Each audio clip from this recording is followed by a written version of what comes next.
Hello everyone, welcome to chapter 148 on my RLDR Custom Creations YouTube channel.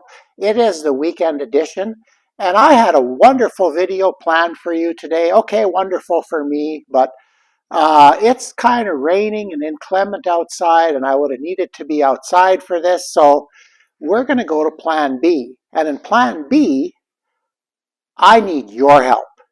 So, if you want to see how I need you, all you have to do is stay tuned.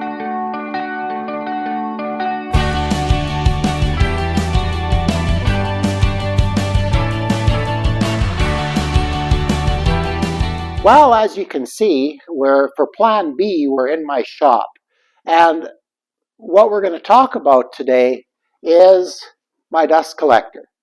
Not about how it works, because it works pretty good actually. I think once I get all the piping run, it's going to be awesome. But I'm having another issue with it, and it's something as old as time: the noise it makes. So if I'm working in the shop all by myself, it doesn't really matter. I could put earplugs in, there's a bunch of things on the market that I could do. But I'm working with students right now about 5 hours a week.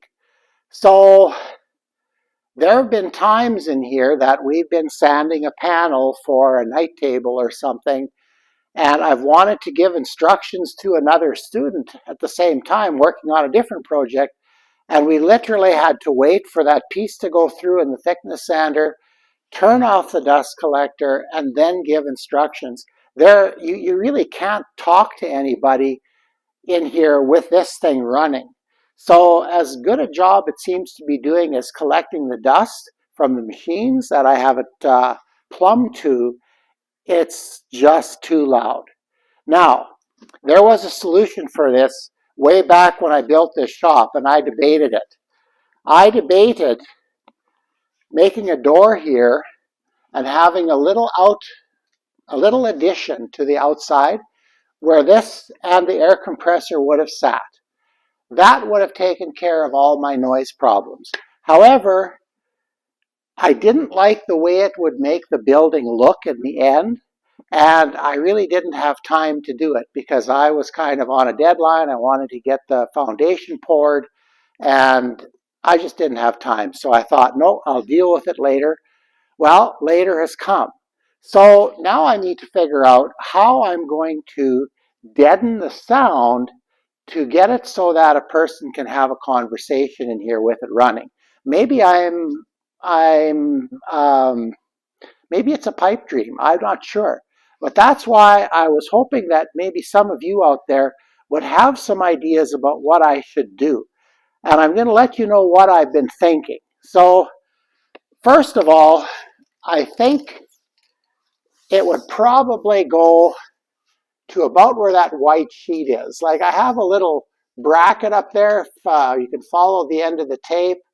And that's kind of where my sheet storage is. Like, yeah, I have too much lumber leaned up against it because I've been too lazy to put it up with my hardwoods, with my guitar woods, which are up on top of my mezzanine, and it's messy. Okay, so I think I'm going to leave a little bit of an opening there that I can slide some sheets in, because I have some projects planned for next winter, hopefully, that I'm going to be using a bunch of sheet goods. So I need a little bit of space for it. But I think I'd like to isolate the air compressor as well. Now, in this shop, when I'm working with students, air compressor noise isn't something I'm worried about, because it hardly ever runs when I'm working with kids. It only runs, well, now, okay, we've been running it a little bit. The last class I did, I had a student running my plasma cutter. So we had air out there, and the compressor would run occasionally. But we weren't running anything else because everybody else has finished their projects. So maybe if I start welding while kids are doing other projects, we might have a little bit of an issue there. But anyway, so the air compressor, well, I'm going to build it in while I'm doing it anyway, but it isn't that huge a noise concern for me. This is the noise concern right here. Now, this Clearview has a 5 horsepower motor, and I think it's a 15-inch fan. If I'm wrong, let me know in the comments. I may have been. I didn't check it out before I started shooting video. So, but anyway, my thoughts are this. So, looking at what I can do here, I hadn't wanted to run like a 2x4 wall or anything like that because I don't think I really have room for it. I guess in the end, if I have to, that might happen. But I'm thinking more along the lines of, in fact, I was looking at it, we were in the city today. Roxo makes a product called Comfort Board 80. So that material, I was hoping, like it's rigid mineral fiber.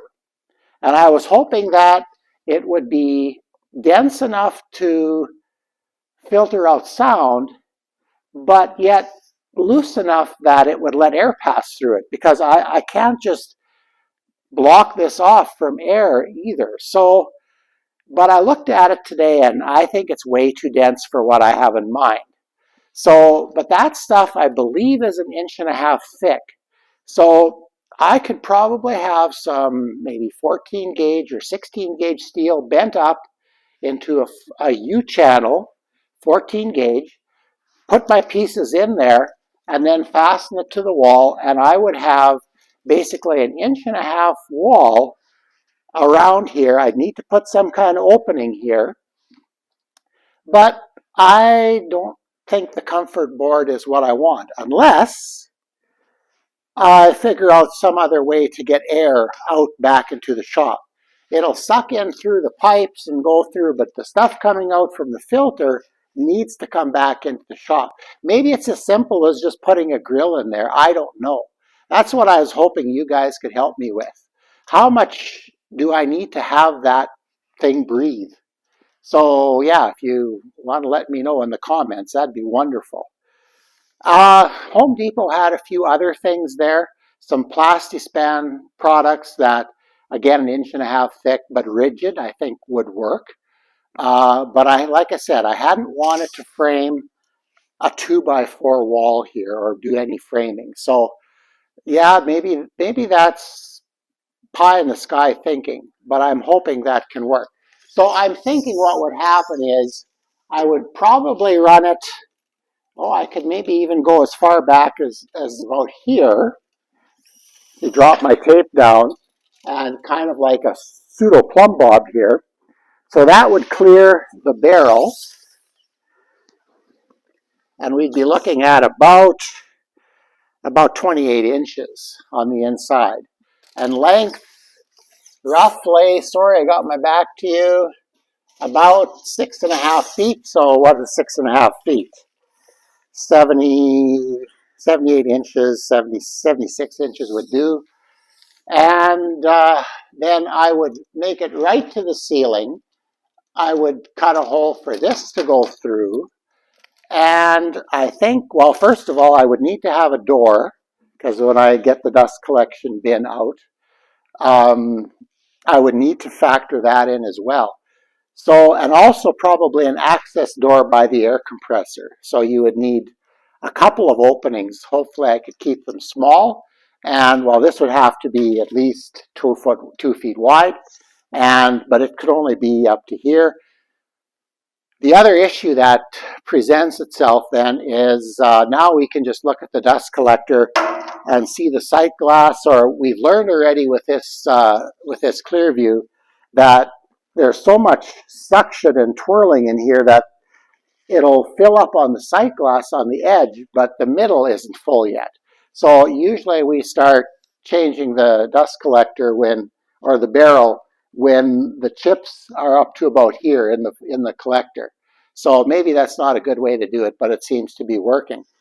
So anyway, that's kind of what I'm thinking about. So I guess to summarize, what I'd need your help for is basically one of the questions would be, do I need to put a wood frame wall up and then insulate it with Safe and Sound or something like that? Is that the best route to go, the cheapest route to go? Would it be better if I made a framework out of possibly metal and used rigid panel and did it that way? And what kind of materials would you suggest if I went with a rigid panel? Is there something out there that's breathable enough to do what I want to do? I haven't found it, if there is. I was looking at acoustical tiles today on Amazon, seeing what's out there, but so far I haven't made any firm decisions yet. Now, the next video I shoot will not be about how I solve this dilemma. This is going to be something that I'm going to think about over the summer. Hopefully, maybe towards Christmas time, I can get started on something like this.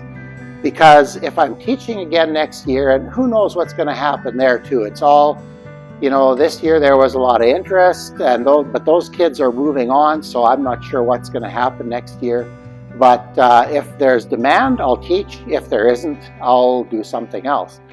But this is something that I need to deal with. So I'm hoping to get the dust collection runs, a couple of more up maybe this summer, and slowly get this all dealt with. So yeah, so that's what I need your help for. If you have a system and you can explain it to me, or you've seen a YouTube video that you found really helpful in setting up your shop or your dust collection, please put the link in the comments below so I can take a look at it as well. I would be very thankful and grateful if you would do that.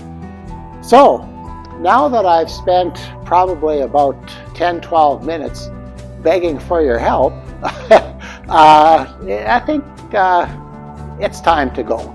So please remember to like, share, and subscribe. That would be great. We're slowly climbing. Thank you for that. And always, thank you for watching. Like I say, I always end with that in my comment at the end in text, and usually some smart remark at the bottom, but sometimes not that smart. But anyway, yeah, if you would do those things, help me grow this channel, that would be wonderful. And that's going to conclude the weekend edition, and we will see you on the weekly edition next week. Have a great weekend and start to the week, everyone.